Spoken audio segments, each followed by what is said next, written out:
What's up, y'all? This is your boy Eddie Jax. Welcome back to the Drop That Podcast. We got Fight Talk. But before we do, this episode is brought to you by Layback TV, okay? Over 10,000 channels, movies on demand, every sports channel, okay? You can get all the HBOs, all the languages. You can have it on your iPhone device, on the Apple Store. You can get the app, or on your Samsungs and get it on Play Store, okay? Or you can have it at home and lay back and chill on your Fire Sticks, okay? Go on laybacktv.com to get all your information, all that's needed, so you can actually get subscribe to the actual service, okay? It's very, very affordable. And you can ask any direct questions at official_laybacktv, okay? Official_laybacktv. Now let's get into some fight talk. We got a lot. Whoa! Holy shit, okay. So, here's the shit, right? Let's talk about the White House event, okay? The UFC event that's going to take place in June of next year at the White House. Dana White has already stated that he wants to start working out that card by February, which I think is a real reasonable time frame. You know what I'm saying? Like, everybody wants to be a part of it. You know what I'm saying? John Jones wants to be a part of it. He don't care who he fights. He just want to be a part of history. Conor McGregor and Michael Chandler want to finally fight, but at this event, which I think is more interesting because Michael Chandler, he's a real supportive American. So I think that would be great. You can obviously tell that they're saving Kayla Harrison and Amanda Nunes. It don't get no better than that. My thing is that you got to hold out for like a little over a year just for Kayla Harrison and Amanda Nunes to fight there. Don't get me wrong, I love that fight. But it's like, fuck, bro. We were probably going to get this at the end of the year. Now we got to wait a whole year before this could happen. Which I think it's reasonable based off Amanda Nunes, who's been out for quite a bit. So that'll be interesting. Sean O'Malley wants to fight on that card, which I think makes sense if Corey Sandhagen, which we'll get to, defeats Merab Dvalishvili. I can't even say his name right. Dvalishvili, whatever. But I think that's a fight. You know, Corey Sandhagen versus Sean O'Malley. That's a fire fight. Who else wants to fight there? Oh, Jorge Masvidal challenge Leon Edwards. America versus England. I would love that fight. That's the card, bro. That is the card. That will be fucking fire. You know what I'm saying? So imagine this. Imagine this kind of card, right? Tom Aspinall versus John Jones. Conor McGregor versus Michael Chandler. Kayla Harrison versus Amanda Nunes. Jorge Masvidal versus Leon Edwards.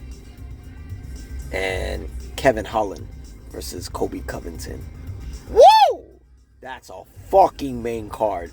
Yo, I'll be foaming out the dick for that fight. For that whole card right there. That's the fucking card. That right there will be unforgettable. No injuries. Everybody's good. Everybody makes weight. Boom. You got yourself a card. Speaking of that card, word is Ronda Rousey, former UFC bantamweight champion and multi-time WWE champion, Ronda Rousey, is training MMA again. I mean, I would have to say it's very safe for her, judging by the fact that her last two fights were her last two losses. Both fighters are no longer in the UFC in that nature. Like, Amanda's coming out of retirement just to fight Kayla. I don't think she's coming out to fight anybody else. And Holly Holm is boxing now for MVP. You know, and sometimes wrestling at real American freestyle wrestling. So I think it's kind of a safe establishment where Ronda ain't gonna get demolished, but it depends on who she fights. Because if you go, the only person I think that would be interesting for Ronda Rousey to come back and fight is definitely what's her name? Juliana Pena, the Venezuelan vixen. That's a fucking fight. Imagine that being in the main event prelims. Rousey versus Pena. Now that's a fucking fight. That's the only fight that will foam out the dick for Ronda to come back to. Otherwise, what are you coming back to? To try to win that title again? Because you burned your fucking bridge in WWE already. And I met Ronda. Ronda is sweet as fuck. You know what I'm saying? Such a good person, good heart. Like we had like a good 5-6 minute conversation. She was I was like, she thought I was like a fucking fan. That recent fan, like WWE fan, or you know, her UFC fight. I was like, no. Strikeforce. Your first fight with Misha Tate. That was when I became a fan. You were like, oh, like you fine as hell, and you killed that fight. You know what I mean? I was like, that's when I became a fan. Way before you were in the UFC. You know what I mean? I like your movies. I love when you were in the wrestling and you were doing your thing. Shout out to you. You accomplished so much. You know what I'm saying? Fucking Raw, SmackDown Women's Champion, Tag Team Champion, Royal Rumble winner, first ever UFC Bantamweight Women's Champion.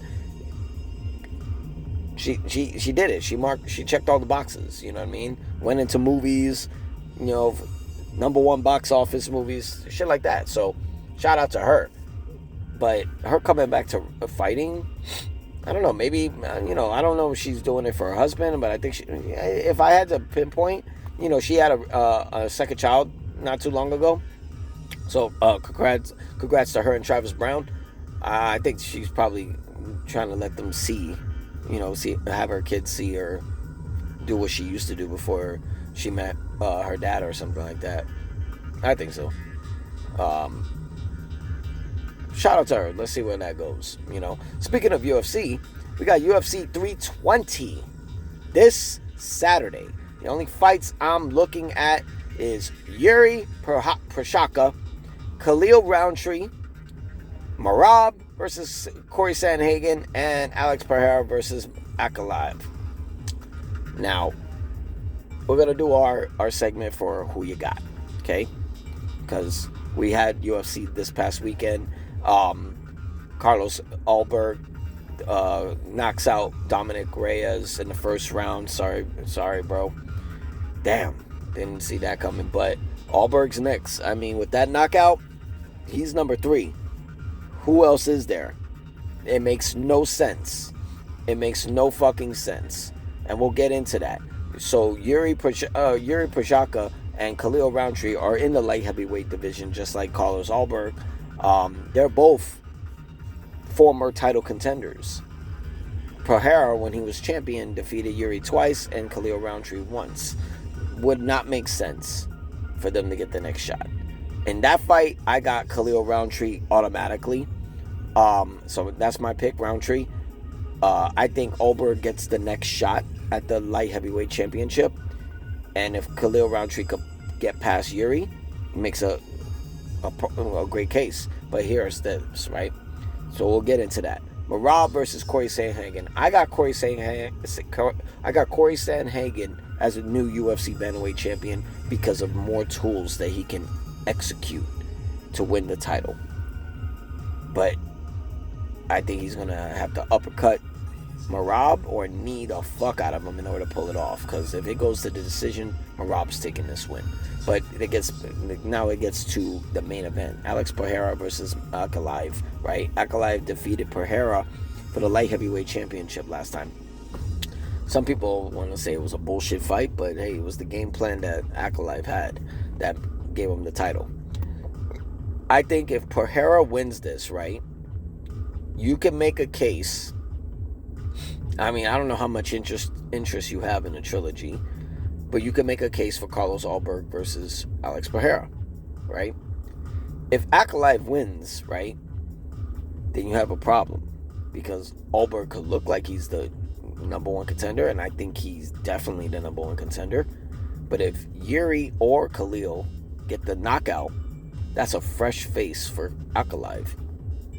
And I think the only one that will probably possess more problems for Ankalaev is probably Khalil Roundtree because he's unpredictable. But that's just my opinion. So those are my picks. I got Alex Pereira winning back the light heavyweight title. Corey Sandhagen, new champion at bantamweight, and Khalil Roundtree defeating Yuri. Make sure y'all check it out. UFC 320 going down this Saturday. Now, before we get out of here, the rules of Jake Paul versus Tank Davis are finally official. It is an exhibition fight, like I called it. It's going to be 10 rounds. 10 rounds, 3 minutes each. Okay? The weight is a catch weight at 195 pounds. 12-ounce gloves. 3 judges to make sure there's a winner, even though it's an exhibition. And USADA drug testing. I guess USADA was looking for a job, and that's what they ended up with. 10 rounds, 3 minutes apiece. I like it. Counts for interest, very interesting. 195 pounds is weird. Tank Davis' last fight was at 135 pounds. Now, walking weight, he could have been at 155, 160. You're packing pounds for this? 12-ounce gloves are going to be like fucking pillows. But they did argue it at the press conference to make 10-ounce gloves for Jake Paul and 8-ounce gloves for Tank Davis. This is a shit show. But Netflix, you signed up for it. 3 judges to make a winner. Now, I kept telling everybody, if this goes to decision, and I think there's not going to be a winner. It helps both their brands. No loser for Jake Paul, no loser for Tank Davis means you keep your name alive if it goes the distance. Because it doesn't help either one of them losing. If Jake loses, he loses to a little guy. If Tank loses, it looks like child abuse or whatever the fuck they're going to come up with. So 3 judges to make sure there's a winner. And the way that Tank Davis is talking, I don't think he gives a fuck. To be honest, I don't think Tank Davis actually gives a fuck. I think he's doing this for a bag. He's not even talking about what he does next.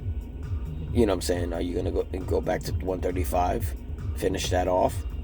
I mean, I don't know where's left at 135. A rematch with Roach is no longer available because he's moving up to fight Pitbull Cruz. Shakur Stevenson looks like he's moving up to fight Teofimo Lopez. There's nobody at 135, so what do? You go 140? Seems like the only thing you can do. But I think Jake's going to take it. I don't know about knockout, but I think he's going to probably squeeze the decision. USADA testing. None of them are on fucking on fucking steroids and everything, so I don't know what the fuck is the point for that. But whatever. Like, it's a clean fight. Gotta keep it clean. Before we get out of here, it's just been official that Dana White and His Excellency Turki Al-Sheikh have put together Zuffa Boxing.